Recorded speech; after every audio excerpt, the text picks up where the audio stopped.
And thanks for joining us. I'm Brittany Folkers. We start tonight with an attack at a Gresham Park. Police say a man tried to sexually assault a woman before she fought him off. She called police but ended up waiting on hold for an hour and a half.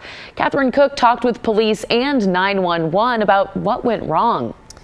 Brittany, police say the woman called a non-emergency number, and unfortunately waiting 90 minutes to get through on that line is pretty common. There's been a lot of discussion lately on when not to call 911 because of staffing shortages. Now 911 officials say it's clear they should help people better understand that during emergencies, they are the priority. We're wanting just the people be a little bit extra vigilant and just keep their eye out. Thursday afternoon, around 12:15, Gresham police say a man attacked a woman at Pat Pfeifer Park. That's near Northeast 172nd and Burnside. This was an unprovoked, attempted sexual assault. Officer Jerem Swayze says the woman was alone and just trying to enjoy the park. She fought off her attacker and ran away from the park and then called it in. Unfortunately, like I said, the call was routed through the non-emergency line, so there was a delay. That delay, according to police, was an hour and a half, 90 minutes until the victim was able to report what happened. Once she did, police say they responded right away, but by then, the suspect was nowhere to be found. Portland's Bureau of Emergency Communications tells us, in a case like this, it would have been appropriate for the victim to call 911. The question is, why wasn't she certain enough to call it?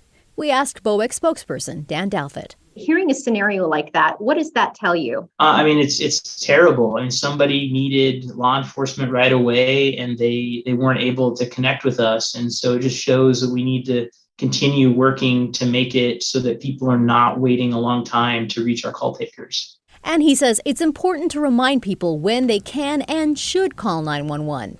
In recent months, victims of many crimes have been asked to call the non-emergency number to keep 911 open for urgent responses. Douthit admits the messaging can be confusing. He hopes this example will help. If someone is in the act of breaking into a vehicle and they're still at that vehicle trying to break in, you would call 911 because you need to have law enforcement right away.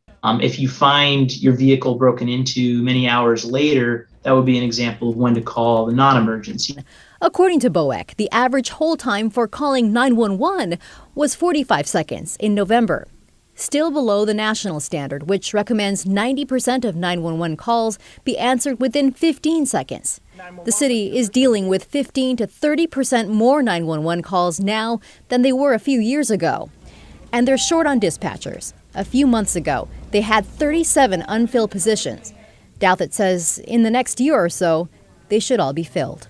With the increase that we've seen in total 911 calls, this will help us be able to manage that better. If ever in doubt on what number to call during an emergency, BOEC says call 911. A dispatcher can then reroute you to the non-emergency line if your call can wait. But as we saw in this case, the reverse is not always true. Brittany. Really important information. All right, Catherine, thanks so much.